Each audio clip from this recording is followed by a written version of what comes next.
नमस्कार, मैं हूं सुधीर चौधरी और ब्लैक एंड व्हाइट में आपका बहुत बहुत स्वागत है। सबसे पहले आप सबको स्वतंत्रता दिवस की बहुत बहुत शुभकामनाएं। आज का दिन बहुत खास है क्योंकि आज हमें आजाद हुए 75 वर्ष हो चुके हैं और इसीलिए पूरा देश आजादी का अमृत महोत्सव मना रहा है। 75 साल पहले आज ही के दिन गुलामी के अंधेरे हार गए थे और भारत की जयकार हुई थी और तब से लेकर अब तक आजादी का महोत्सव मनाया जाता रहा है। लेकिन अब वक्त आ गया है कि जिम्मेदारियों की भी बात हो ताकि अगले 25 वर्षों में एक नया आत्मनिर्भर और सशक्त भारत दुनिया के सामने एक मिसाल बनकर खड़ा हो। आज का ब्लैक एंड व्हाइट आजाद भारत के भूतकाल, वर्तमान काल और भविष्य काल को समर्पित है और आज के इस विशेषण के 3 अध्याय होंगे आपके लिए। पहला अध्याय है प्रधानमंत्री नरेंद्र मोदी का आज का भाषण, जिसमें उन्होंने भ्रष्टाचार से लेकर परिवारवाद तक, गुलाम सोच वाली जंजीरों से लेकर भारत में नारी के अपमान तक देश की हर उस कमजोरी पर चोट की है जो भारत को आगे बढ़ने से रोकती है।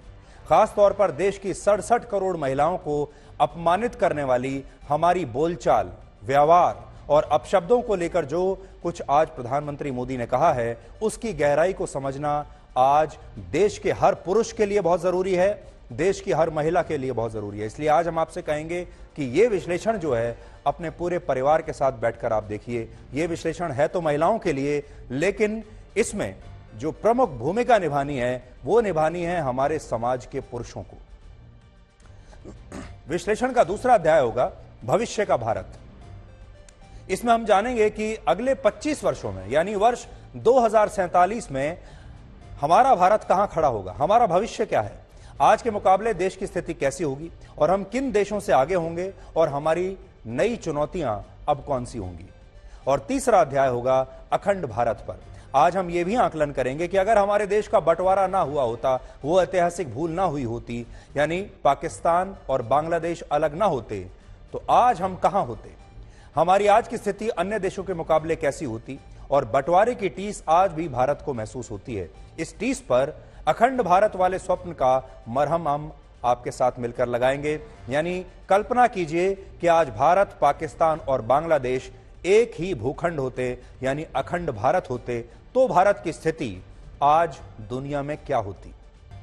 तो अगर आज आपने दिन में प्रधानमंत्री नरेंद्र मोदी का भाषण मिस कर दिया होगा तो उसकी कुछ तस्वीरें तो हमने आपको अभी दिखाई है। आज के अपने भाषण में प्रधानमंत्री मोदी एक ऐसा मुद्दा उन्होंने उठाया है जो हमारी सामाजिक चेतना से जुड़ा हुआ है और यह मुद्दा आप सबको बहुत ध्यान से आज सुनना चाहिए और इस पर विचार करना चाहिए। उन्होंने महिलाओं के प्रति हमारे देश के लोगों के व्यवहार को लेकर आज गहरी चिंता जताई है। प्रधानमंत्री ने आज कहा कि समाज में महिलाओं का अपमान न सिर्फ सीधे तौर पर बल्कि शब्दों के माध्यम से भी हर रोज किया जा रहा है और उनका इशारा उन अपशब्दों पर था जो सीधे सीधे महिला सूचक है, यानी गालियां भी महिलाओं को केंद्र में रखकर ही दी जाती हैं। आपने देखा होगा कि हमारे समाज में ऐसे बहुत सारे लोग हैं जो सामान्य बोलचाल में भी अब अपशब्दों का इस्तेमाल करते हैं। उनका कोई सेंटेंस बिना अपशब्द के पूरा नहीं होता। और आजकल तो आपने देखा होगा फिल्मों में भी और OTT पर जो आप वेब सीरीज देखते हैं उनमें भी अपशब्दों का और गालियों का भरपूर इस्तेमाल होता है। सोच यह बन गई है कि अगर किसी टीवी शो में या वेब सीरीज में अपशब्द नहीं होंगे तो उसे जमीनी हकीकत से जुड़ा हुआ नहीं माना जाएगा और जैसे ही टीवी शो में गालियों या अपशब्दों का इस्तेमाल होता है तो उसमें लोगों की दिलचस्पी अचानक से बढ़ जाती है। आपने नोट किया होगा आजकल हमारे टीवी पर या फिर OTT प्लेटफॉर्म्स पर कई तरह के रियलिटी शोज आते हैं। उनके अनसेंसर्ड वर्जन की जो व्यूअरशिप होती है वो ज्यादा होती है क्योंकि उसमें लोगों के पसंदीदा सेलिब्रिटीज गालियों का इस्तेमाल करते हैं। आप में से ज्यादातर लोग जानते होंगे कि अपशब्दों में ज्यादातर किन रिश्तों का और उनके साथ किन शब्दों का इस्तेमाल किया जाता है। सच्चाई यह है कि अपशब्द हमारे समाज की बोलचाल में अब ऐसे घुल मिल गए हैं कि इन्हें बोलते हुए ज्यादातर लोगों को कोई शर्म महसूस नहीं होती। गालियों को बोलचाल की तरह अपनाया जाने लगा है, जबकि हमारे समाज और हमारी परंपराओं का मूल सत्य ये अपशब्द कभी थे ही नहीं। आज प्रधानमंत्री मोदी ने भी इसी बात पर जोर दिया कि महिलाओं को निशाना बनाने वाले अपशब्दों का इस्तेमाल करना देश की हर महिला का अपमान है और ऐसा हर एक अपशब्द किसी मां या किसी बहन का अपमान करता है। प्रधानमंत्री ने आज पूरे देश से अपने मन की ये बात बड़े ही संवेदनशील तरीके से कही है, और ये एकदम नई तरह की बात आज देश के किसी भी प्रधानमंत्री ने पहली बार लाल किले जैसे मंच से कही है। और असल में ये पूरे देश की मन की बात होनी चाहिए। आपने भी देखा होगा कि जब आप बाहर निकलते हैं तो आप अक्सर लोगों को गाली गलौच करते हुए सुनते हैं। लोग आम बोलचाल की भाषा में भी अब अपशब्दों का इस्तेमाल करने लगे हैं। और किसी महिला के लिए आज किसी बस में जाना, किसी ट्रेन में जाना, किसी ऑटो रिक्शा में बैठकर जाना, बाजार के बीच में से गुजर कर जाना आज किसी भी महिला के लिए इसलिए मुश्किल हो गया है क्योंकि जिस तरह की अभद्र भाषा का इस्तेमाल आसपास के लोग करते हैं, वो भाषा किसी शूल की तरह किसी भी महिला के कानों में चुभती है और महिला असहाय होकर वहां से गुजरती है। और ये हर महिला की कहानी है, हर शहर में, हर राज्य में, हर गांव में। भारत के प्राचीन ग्रंथों में लिखा है कि जहां नारी की पूजा होती है वहां देवता निवास करते हैं। और आपने भी देखा होगा हमारे देश में नारियों को पूजा जाता है, देवी माना जाता है, कन्याओं के पैर छुए जाते हैं, उनकी पूजा की जाती है। त्योहारों के दिन ये सब कुछ आपने देखा होगा। लेकिन फिर भी जैसे ही ये त्योहार निकलते हैं, हमारे देश में जो पुरुष प्रधान संस्कृति है, जैसे ही पुरुष बाहर निकलते हैं, पान की दुकान पर खड़े होते हैं, चाय की दुकान पर खड़े होते हैं, गली मोहल्ले में खड़े होते हैं, बस में, ट्रेन में होते हैं, रेलवे स्टेशन पर होते हैं, बाजार में होते हैं, उनकी बातें जब आप सुनते हैं तो किसी को भी शर्म आ जाएगी। क्योंकि उनका कोई भी, जो जैसे हमने कहा, उनकी कोई भी बात बिना अपशब्दों के, बिना गालियों के पूरी नहीं होती और उस सब का इशारा होता है नारी के अपमान की तरफ। ऐसी संस्कृति वाले देश में नारी का अपमान करने वाले अपशब्द ही प्रधानमंत्री की चिंता का विषय है और हम सब की चिंता का विषय होना चाहिए। और आपको जानकर हैरानी होगी कि नौकरी के मामले में भारतीय महिलाओं की स्थिति आज सऊदी अरब से भी खराब है। वर्ष 2016 में सऊदी अरब में नौकरियों में महिलाओं की भागीदारी 18% थी, जो 2020 में बढ़कर 33% हुई। यानी 4 साल में सऊदी अरब जैसे देश में भी नौकरियों में महिलाओं की भागीदारी करीब दुगनी हो गई। जबकि 2012 से 2021 के बीच भारत में नौकरियों में महिलाओं की संख्या कम हुई है। 2012 में नौकरियों में महिलाओं की 31% भागीदारी थी, जो 2021 में घटकर 21% रह गई है। दुनिया में नौकरियों में महिलाओं की भागीदारी से जुड़ा ग्लोबल औसत 47% है। यानी दुनिया के औसत के मुकाबले आधे से भी कम भारतीय महिलाएं आज बाहर जाकर नौकरियां करती हैं। महिलाओं को ऑफिस में, प्रमोशंस में भी पीछे रखा जाता है। एक ही काम के लिए महिलाओं को पुरुषों के मुकाबले कम तनख्वाह दी जाती है। एक सर्वे के मुताबिक एक जैसे काम के लिए महिलाओं की सैलरी पुरुषों के मुकाबले 20% तक कम होती है। यानी पुरुष अगर किसी काम के लिए 1 लाख रुपए कमाते हैं तो महिलाओं को उसी काम के लिए 80,000 मिलते हैं। इसे भी एक तरह का महिलाओं का अपमान ही कहा जाएगा। आईटी सेक्टर, जिसमें शारीरिक शक्ति की बजाय दिमाग का काम होता है, वहां भी महिलाओं की सैलरी पुरुष के मुकाबले 26% तक कम होती है। 2022 की एक और रिपोर्ट के मुताबिक फॉर्च्यून 100 भारतीय कंपनियों में केवल 5 कंपनियां ऐसी हैं जिनमें कोई महिला सीईओ है। भारतीय कंपनियों में काम करने वाले केवल 4.7% महिलाएं ही आगे चलकर सीईओ बन पाती हैं। हमारे देश में 79% महिलाएं नौकरी नहीं करती। इसका मतलब यह नहीं कि वो काम नहीं करती, वो घरेलू काम करती हैं जिसे समाज में काम समझा ही नहीं जाता। उनका कोई वीकली ऑफ नहीं होता, उन्हें कोई पैसा नहीं मिलता, लेकिन काम वो सबसे ज्यादा करती हैं। ऑक्सफैम की एक और रिपोर्ट के मुताबिक दुनिया भर में घर और बच्चों की देखभाल करने वाली महिलाएं साल भर में करीब 7,94,000 रुपए की सैलरी के बराबर का काम करती हैं। शहरी महिलाएं एक दिन में करीब 312 मिनट और गांव की महिलाएं करीब 291 मिनट घरेलू काम करती हैं। मतलब यह कि देश की 21% महिलाओं को नौकरी के लिए सैलरी मिलती है, लेकिन 79% महिलाओं को घर संभालने के लिए, परिवार और बच्चों संभालने के लिए कोई पैसा नहीं मिलता। केवल पैसा ही नहीं, उन्हें कई बार घर संभालने जैसी जिम्मेदारी के लिए कोई सम्मान भी नहीं मिलता। उम्मीद की जानी चाहिए कि भारत सिर्फ अपशब्दों के संदर्भ में ही नहीं, बल्कि हर संदर्भ में महिलाओं के अपमान को रोकेगा और उन्हें उनके हिस्से का सम्मान जरूर दिलाएगा।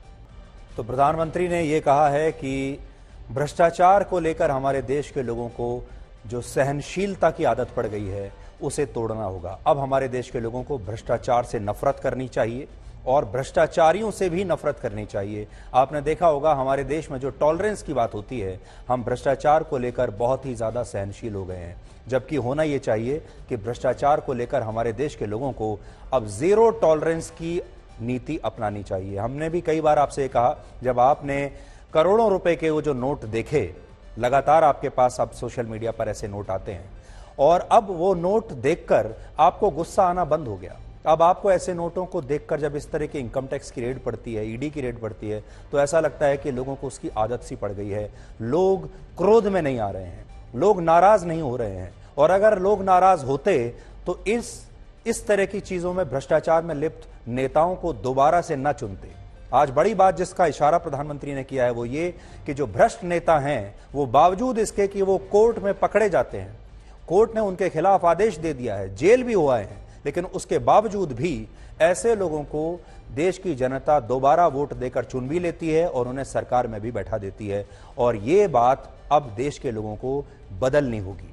तो दो चीजों पर उन्होंने देश के लोगों का साथ मांगा है। परिवारवाद, भ्रष्टाचार पर देश के लोगों का साथ मांगा है, क्योंकि जब तक देश के लोग नहीं साथ देंगे ये खत्म नहीं होगा। और दूसरा, हमारे देश के जो लोग हैं जो महिलाओं का अपमान कर रहे हैं, उस पर भी उन्होंने देश के लोगों का साथ मांगा है। आज आजादी के तो 75 वर्ष हम पूरे कर ही रहे हैं, लेकिन आज विभाजन के भी 75 वर्ष पूरे हो रहे हैं। इसलिए आज ये समझने का दिन है कि अगर भारत का विभाजन नहीं हुआ होता तो अखंड भारत के रूप में आज हम कहां खड़े होते। कल्पना कीजिए, आप खुद सोचिए, अगर आज भारत, पाकिस्तान और बांग्लादेश तीनों ही एक होते तो पूरी दुनिया में हम कितनी बड़ी महाशक्ति होते। कुछ पॉइंट्स में आज हम आपको समझाते हैं। अगर विभाजन नहीं होता तो आज हम जनसंख्या के मामले में दुनिया के सबसे बड़े देश होते। आज भारत की कुल आबादी लगभग 140 करोड़ है, पाकिस्तान की 23 करोड़ और बांग्लादेश की 17 करोड़, यानी ये आंकड़ा होता है लगभग 180 करोड़, जो चीन की जनसंख्या से कहीं ज्यादा है। चीन की कुल आबादी 145 करोड़ है और वो अभी जनसंख्या के मामले में दुनिया का सबसे बड़ा देश है, लेकिन तब हम होते। अगर विभाजन नहीं होता तो मुस्लिम आबादी के लिहाज से हम दुनिया के सबसे बड़े देश होते। इस समय भारत में मुसलमानों की आबादी 20 करोड़ है, पाकिस्तान में 21 करोड़ और बांग्लादेश में 15 करोड़ 37 लाख मुसलमान रहते हैं। और यह आंकड़ा अगर हम मिला लें तो यह होता है 56 करोड़ 60 लाख। सोचिए, पूरी दुनिया में 180 करोड़ मुसलमान रहते हैं और अगर भारत का विभाजन ना हुआ होता तो इनमें से लगभग 56.5 करोड़ या 60 करोड़ के आसपास, मान लीजिए 60 करोड़ मुसलमान सिर्फ एक देश में रह रहे होते और वो देश होता भारत। शायद दुनिया का सबसे बड़ा मुस्लिम देश भारत होता। तब सबसे ज्यादा मुस्लिम आबादी वाला देश इंडोनेशिया नहीं बल्कि भारत होता और इसके कई मायने होते। जैसे इस्लामिक दुनिया में, इस्लाम की दुनिया में भारत का अपना एक अलग स्थान होता। भारत में मुसलमानों को लेकर जो राजनीति होती है वो भी आपको बिल्कुल अलग तरीके से तब दिखाई देती। भारत के मुसलमान देश की सरकार बनाने में अब से कहीं ज्यादा निर्णायक भूमिका निभा रहे होते।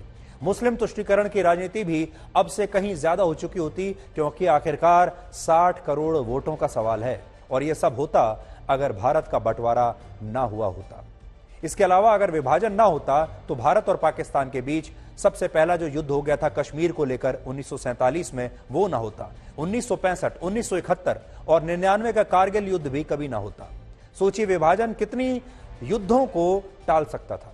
अगर विभाजन ना होता तो जम्मू कश्मीर को लेकर जो विवाद की स्थिति है वो भी ना होती और शायद तब अनुच्छेद 370 की भी जरूरत ना पड़ती।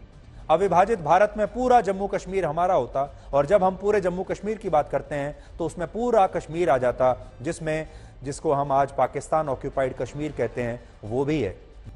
इसके अलावा अगर विभाजन ना होता तो अखंड भारत दुनिया की 5वीं सबसे बड़ी अर्थव्यवस्था होता। भारत की अनुमानित जीडीपी लगभग 211 लाख करोड़ रुपए है, पाकिस्तान की 21 लाख करोड़ और बांग्लादेश की जीडीपी 25,71,000 करोड़ रुपए की, यानी तीनों देशों की कुल जीडीपी लगभग 258 लाख करोड़ रुपए की होती है। और इस हिसाब से अखंड भारत जीडीपी के मामले में दुनिया की 5वीं सबसे बड़ी अर्थव्यवस्था ऑलरेडी बन चुका होता। यानी आप कह सकते हैं कि अखंड भारत आर्थिक रूप से ज्यादा समृद्ध और शक्तिशाली होता। और बड़ी बात यह है कि आज तो हम पाकिस्तान की जीडीपी को बहुत कम करके आंकते हैं क्योंकि पाकिस्तान बहुत बुरी हालत में है, लेकिन अगर पाकिस्तान बना ही ना होता, अगर ये हिस्सा भारत के साथ होता तो आज उस हिस्से में भी तरक्की हुई होती, आज उस हिस्से तक भी विकास पहुंचा होता और आज बांग्लादेश और पाकिस्तान के जो क्षेत्र हैं ये आर्थिक रूप से कहीं ज्यादा बेहतर कर रहे होते। इसलिए जब हम बात करते हैं कि हमारी जीडीपी इतनी है तो हो सकता है हमारी जीडीपी इससे कहीं ज्यादा बड़ी होती। 75 साल पहले जब भारत का विभाजन नहीं हुआ था, इस विभाजन ने संसाधनों को दोनों देशों के बीच बांट दिया था तब, लेकिन अगर ऐसा नहीं होता तो भारत संसाधनों के मामले में आज बहुत आगे होता। जैसे बलूचिस्तान में सोने और तांबे के भंडार भारत के पास होते, बांग्लादेश का कपड़ा उद्योग आज उसकी अर्थव्यवस्था को सबसे मजबूत बनाता है, लेकिन अगर बांग्लादेश भारत का हिस्सा रहता तो पूरी दुनिया की सबसे बड़ी टेक्सटाइल इंडस्ट्री हमारे पास होती।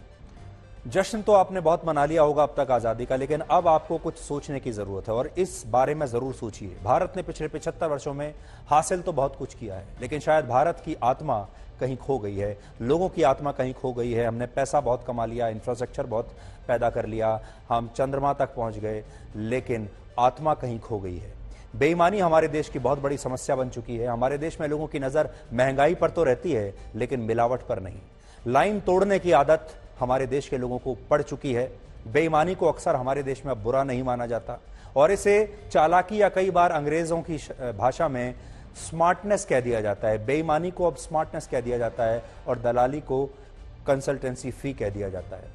भारत के युवाओं की समस्या है इस समय आलस और उनके नकली सपने, और वो वर्चुअल दुनिया में खोए हुए हैं, अपने मोबाइल फोन में खोए हुए हैं, आभासी दुनिया के नशे में डूबे हुए हैं। ये बहुत बड़ी चुनौती है और हमारी भाषा, हमारा सामाजिक परिवार और हमारे संस्कार ही हमें इस पूरी स्थिति से बचा सकते हैं। इसलिए हमें अगर और आगे 25 साल जाना है तो हमें अपने संस्कारों को बिल्कुल छोड़ना नहीं होगा, अपने परिवारों को बिल्कुल छोड़कर नहीं जाना होगा। और कोई भी देश सिर्फ लोगों से बनता है, सरकारों से नहीं, ये बात याद रखनी होगी। महिलाएं अगर पढ़ी लिखी हों और जीवन में आगे बढ़ सकती हों तो उनके बारे में कहा जाता है कि वो बहुत तेज हैं, बहुत महत्वाकांक्षी हैं, बहुत चालाक हैं। इस तरह से उनके बारे में उन्हें संज्ञाएं दी जाती हैं और ये बात लड़कों से, पुरुषों से हमारे देश में कोई नहीं पूछता। और शायद इसीलिए प्रधानमंत्री मोदी ने स्वतंत्रता दिवस के अपने पुराने एक भाषण में कहा था कि लड़कियों से हर बात पर सवाल पूछने वाले हमारे समाज को लड़कों से भी पूछना चाहिए। हमारे देश में जो माँ बाप हैं वो लड़कियों से तो हर बार पूछते हैं कि वो देर से घर क्यों पहुंची, वो शाम को कहां गई थी, लेकिन वो अपने लड़कों से ये बात नहीं पूछते कि वो कहां घूम रहे थे, वो क्या कर रहे थे। और वो बात आज पूरे देश को फिर से सुननी चाहिए, क्योंकि प्रधानमंत्री ने ये पहली बार नहीं कही है बात, ये आज उन्होंने दूसरी बार कही है